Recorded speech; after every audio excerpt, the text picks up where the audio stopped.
ছত্তীশগড়ৰ পণ্ডিত ৰবিশংকৰ শুক্লা বিশ্ববিদ্যালয়ত বুধবাৰে স্থাপন কৰা হয় শ্ৰীমন্ত শংকৰদেৱ স্মৃতি আসন। পঞ্জাৱ বিশ্ববিদ্যালয়ৰ পিছতে পণ্ডিত ৰবিশংকৰ শুক্লা বিশ্ববিদ্যালয় হ'ব দ্বিতীয়খন বিশ্ববিদ্যালয়, য'ত স্থাপন কৰা হৈছে শ্ৰীমন্ত শংকৰদেৱৰ আসন। ছত্তীশগড়ৰ ৰাজ্যপাল ৰমেন ডেকাৰ পৰিকল্পনা তথা বিশ্ববিদ্যালয়খনৰ উদ্যোগত প্ৰতিষ্ঠা কৰা হয় এই স্মৃতি আসন। ছত্তীশগড়ৰ মুখ্যমন্ত্ৰী বিষ্ণুদেৱ চাই আৰু ৰাষ্ট্ৰীয় স্বয়ংসেৱক সংঘৰ জ্যেষ্ঠ নেতা কৃষ্ণ গোপালৰ উপস্থিতিত আনুষ্ঠানিকভাৱে স্থাপন কৰা হয় এই আসন। শ্ৰীমন্ত শংকৰদেৱ আসনৰ যোগেদি মহাপুৰুষ শ্ৰীমন্ত শংকৰদেৱৰ বিষয়ে বহল পৰিসৰত অধ্যয়ন তথা গৱেষণাৰ সুযোগ লাভ কৰিব।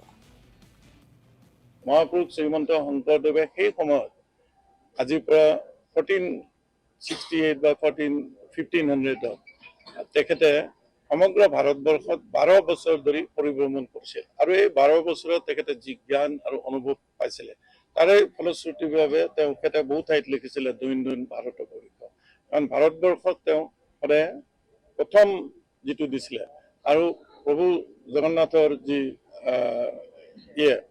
ভুৱনেশ্বৰৰ লগতো তেখেতে বহুত এটা কৰিছিলে, দ্বাৰকালৈ গৈছিলে আৰু যি ৰামেশ্বৰমলৈ গৈছে। সেই সময়ত কিমান বাধা বিঘিনিৰ মাজত নৰ্থৰ পৰা একেবাৰে উত্তৰ পূবৰ পৰা চাউথলৈ দক্ষিণলৈ তেখেতে গৈ সমগ্ৰ ভাৰতবৰ্ষৰ বিষয়ে অধ্যয়ন কৰিছে।